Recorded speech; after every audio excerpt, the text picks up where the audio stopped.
March 2018. Just turned 21 a few months ago. Bought dream car with savings and an insurance claim money. Previously, had lost some family and my best friend commits suicide. Am drinking regularly and taking benzos every day. I am generally a terrible mess, getting blacked out on liquor and pills. One night, I took the car out for a drive to the store, get into an accident which totaled my car. About a year later, February 2019, have managed to get from a triple DUI to a DWI, have done all my community service turning my life around and met a girl, Mandy, in my alcohol counseling class. Was decent looking, a little chubby but amazing ass and pretty face with nice hair. She was turning 25 and I was barely 22 at the time. It's great at first, but becomes progressively clingy and annoying. Anyway, Mandy starts opening up about her life more and more. Was a stripper,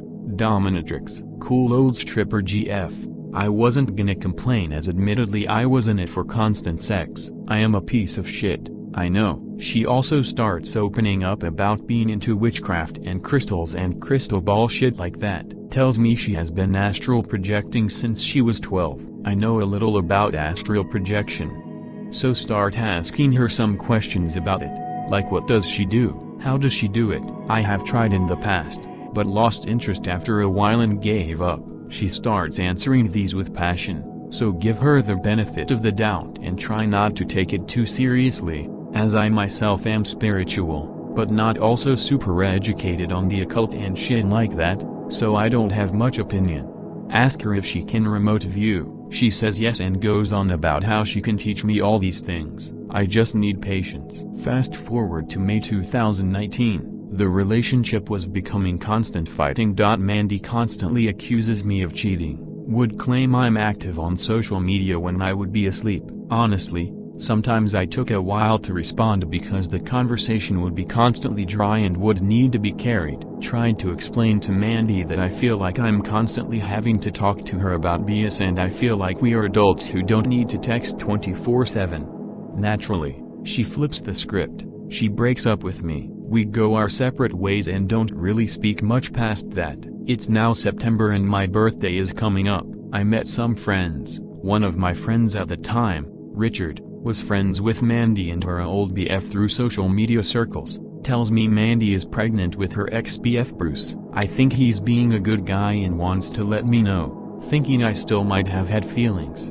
But I assure him it was mutual and I was happy for them. Says she announced she was preggo 2 weeks after we broke up. Oh fuck. Webm. Few days go by and I contact Mandy through Instagram, as she had me blocked on Facebook. Congratulate her on the pregnancy, but also making sure to ask if there is a possibility it could be my kid. She assures me it is not and I take her word for it. Couple of months go by and it's December. I get a message on Instagram from Bruce, Mandy's now husband or fiance. Hey bro, is this Mandy's ex? I fuck with him and say no, but eventually just admit that I was, as he seems like a pretty okay dude. Says he wants to speak regarding Mandy but won't say why. I tell him if he wants to talk he can call me or just tell me what he wants. No response and I go about my day. Fast forward of months ago, around February 2020, I am now living in Texas doing weld work. Come home from work and go on Facebook. One friend request from Mandy and one from Bruce. One message request with like 40 frantic messages from Bruce. Somehow knows I'm living in Texas.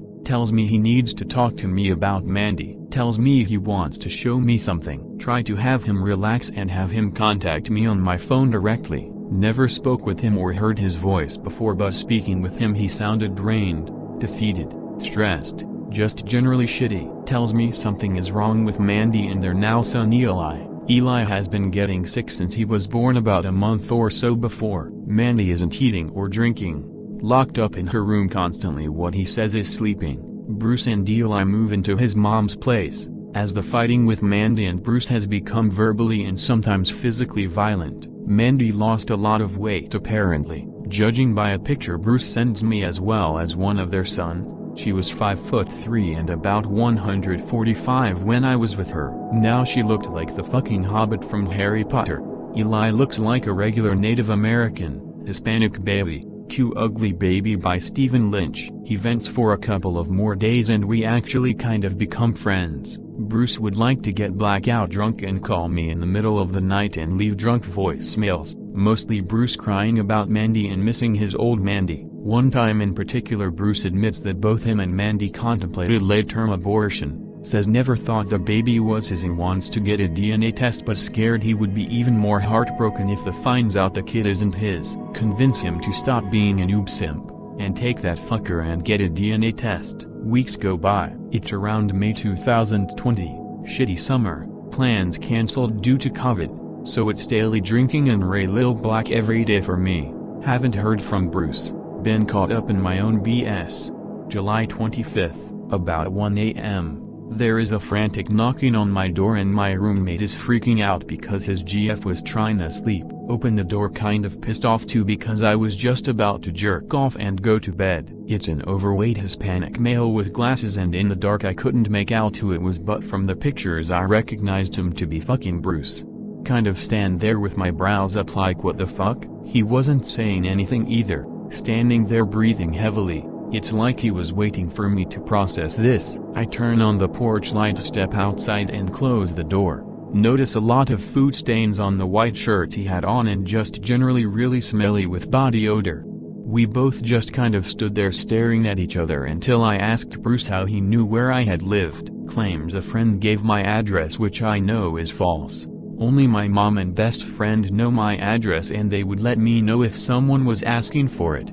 Proceed to ask him why he is here, and where Eli is. Says Eli is at his mother's house and says he needs to talk to me about Mandy. I'm irate at this point, telling Bruce it was incredibly rude and creepy to show up like this. You're lucky I recognized you. Mostly I wanted him to leave me the fuck alone. He becomes frantic again, gets on his knees and starts crying and begging for me to listen to him. He's making a scene and it was a weekend with people outside, so I say fine. Get in my truck. I grab some beers from the fridge and we drink down the street next to some houses. Still kind of manic, keeps telling me he needs to tell me something about Mandy. Still pissed off and obviously curious on how he found me. I listen to the man. He tells me he finally looked at the DNA results. 98% Native American, the rest some kind of Latin. Try to comfort him like maybe she has really strong genes. Bruce shrugs it off almost laughing and claims that's not what is really bothering him. Says he knew Mandy was abused in a lot of ways by her father. Says Mandy has taken a weird interest in their son Eli all of a sudden, saying how untouched or pure Eli's soul is. I forget the whole fact he found me and keep asking more probing questions trying to get to the bottom of this. Admits Mandy has been somehow controlling him, not letting him sleep, making him say things to their friends about him or her. Admits he has messaged my friends phony text messages between me and Mandy, making it seem like I was crazy for her, wanted to be with her, threats, etc. Tell Bruce to stop being a simp and be a man. For fuck's sake, you got a kid. Bruce just keeps saying Mandy won't let him sleep, says she won't let him kill himself. I'm shitting bricks but also I was intrigued. Mandy was an okay person when I was with her, and besides the astral projection and witch stuff it was never weird. Try to be a decent person and do what most would after hearing someone claim they took attempts on their life and comfort him. I tell him it would be unfair to Eli if he grew up without a dad because of some temporary problems or something like that. Bruce just looks at me and says I don't understand. He is depressed, can't sleep. I've dealt with depression before but figured his situation is completely different. Anyway, it's been almost 4 hours at this point and I tell him I need to get to bed as it was about 4 a.m. Bruce asks if he can use my phone as he claimed he took an Uber here and his phone was dead. I said sure, and asked where he Ubered from, and again asked him how he found me. So after I asked him how he found me again, he handed me the phone, and he tried getting an Uber from Austin to fucking Denver. Confused, I asked him did you Uber here from Denver? Bruce, not saying anything, just asks for his phone back, and starts getting out of the truck. Yo, where the fuck are you going? As he was walking away, he said Mandy knew where to find me. Wake up to a voicemail this morning. Basically half of it was them arguing about Eli, then another one, where Bruce is sobbing, saying that he thinks Mandy is going to kill Eli.